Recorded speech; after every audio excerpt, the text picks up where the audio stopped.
നമസ്കാരം സുഹൃത്തുക്കളെ.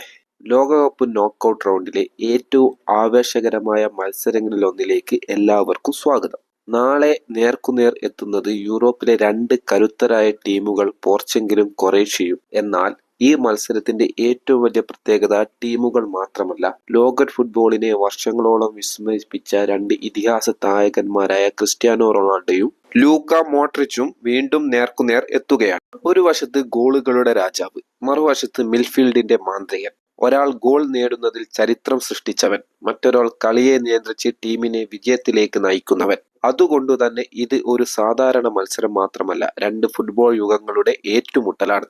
ആദ്യം തന്നെ നമുക്ക് ക്രിസ്ത്യാനോ റൊണാൾഡോയെ കുറിച്ച് പറയാം. ലോക ഫുട്ബോളിലെ ഏറ്റവും വലിയ പേരുകളിൽ ഒരാളാണ് അദ്ദേഹം. 2 പതിറ്റാണ്ടുകളേറെയായി ഏറ്റവും ഉയർന്ന നിലവാരത്തിൽ കളിക്കുന്ന താരം.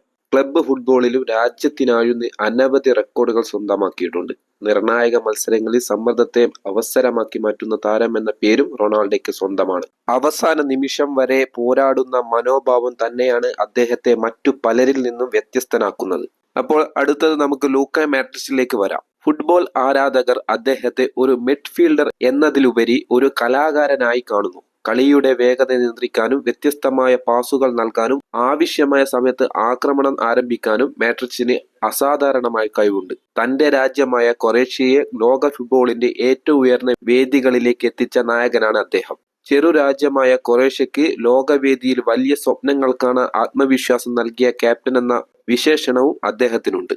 റൊണാൾഡോയും മോഡ്രിച്ചും തമ്മിലുള്ള ബന്ധത്തിനും പ്രത്യേകതയുണ്ട്. ഇരുവരും വർഷങ്ങളോളം ഒരേ ക്ലബിനായി കളിച്ചു, നിരവധി കിരീടങ്ങൾ ഒരുമിച്ച് ആഘോഷിച്ചു. പരസ്പരം ഒരാളുടെ കഴിവിനെ മറ്റൊരാൾ എപ്പോഴും ബഹുമാനിച്ചിട്ടുണ്ട്. എന്നാൽ ദേശീയ ടീമുകളുടെ ജേഴ്സി അണിയുമ്പോൾ സൗഹൃദം മാറി മത്സരവീര്യമായി മാറും.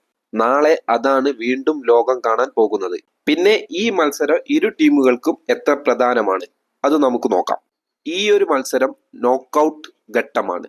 ഇവിടെ സമനിലയ്ക്ക് വലിയ വിലയില്ല. ഒരു ടീം വിജയിച്ച് അടുത്ത റൗണ്ടിലേക്ക് മുന്നേറും, മറ്റൊരു ടീമിന്റെ ലോകകപ്പ് സ്വപ്നം അവസാനിക്കും. അതുകൊണ്ട് ഓരോ മിനിറ്റും നിർണായകമാണ്. ഓരോ ടാങ്കിളും, ഓരോ പാസും, ഓരോ ഗോൾ അവസരവും മത്സരത്തിന്റെ ഗതി മാറ്റാൻ കഴിയും. പോർച്ചുഗലിന് ശക്തമായ ആക്രമണ നിരയുണ്ട്. അവസരം കിട്ടിയാൽ ഗോൾ കണ്ടെത്താനുള്ള കഴിവ് അവർക്കുണ്ട്. അതേസമയം ക്രൊയേഷ്യയുടെ ഏറ്റവും വലിയ ശക്തി അവരുടെ മിഡ്ഫീൽഡും ടീം വർക്കുമാണ്.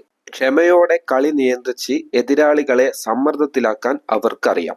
ഈ മത്സരത്തിൽ യുവതാരങ്ങളുടെ പ്രകടനവും നിർണായകമാകും. പക്ഷേ എല്ലാവരുടെയും കണ്ണുകൾ റൊണാൾഡോയിലേക്കും മോഡ്രിച്ചിലേക്കും തന്നെയായിരിക്കും. ഇവരുടെ അനുഭവ സമ്പത്ത് ടീമിന് വലിയ ആത്മവിശ്വാസം നൽകും. ഒരൊറ്റ നിമിഷം മതി മത്സരം പൂർണ്ണമായും മാറാൻ. ഫുട്ബോളിന്റെ സൗന്ദര്യ പ്രവചനങ്ങൾ എപ്പോഴും ശരിയാകണമെന്നില്ല എന്നതാണ്.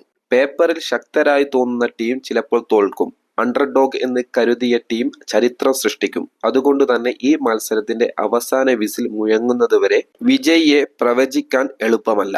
ഫുട്ബോൾ ആരാധകരെന്ന നിലയിൽ നമുക്ക് പ്രതീക്ഷിക്കാനുള്ളത് മികച്ച ഒരു മത്സരം, മനോഹരമായ ഗോളുകൾ, ആവേശം നിറഞ്ഞ നിമിഷങ്ങൾ, രണ്ട് ഇതിഹാസ ക്യാപ്റ്റന്മാരുടെ മറ്റൊരു ഓർമ്മിക്കപ്പെടുന്ന പ്രകടനം. ഇപ്പോൾ നിങ്ങളോടൊരു ചോദ്യം: ഈ വമ്പൻ പ്രകടനത്തിൽ ആരാവും വിജയിക്കുക? റൊണാൾഡോയുടെ പോർച്ചുഗലോ അതോ മോഡ്രിച്ചിന്റെ ക്രൊയേഷ്യയോ? നിങ്ങളുടെ പ്രവചനം കമന്റ് ബോക്സിൽ രേഖപ്പെടുത്തൂ. വീഡിയോ ഇഷ്ടമായെങ്കിൽ ലൈക്ക് ചെയ്യാനും ഫുട്ബോളുമായി ബന്ധപ്പെട്ട ഏറ്റവും പുതിയ വാർത്തകളും വിശകലനങ്ങളും ലഭിക്കാൻ ചാനൽ സബ്സ്ക്രൈബ് ചെയ്യാനും മറക്കരുതേ. നന്ദി.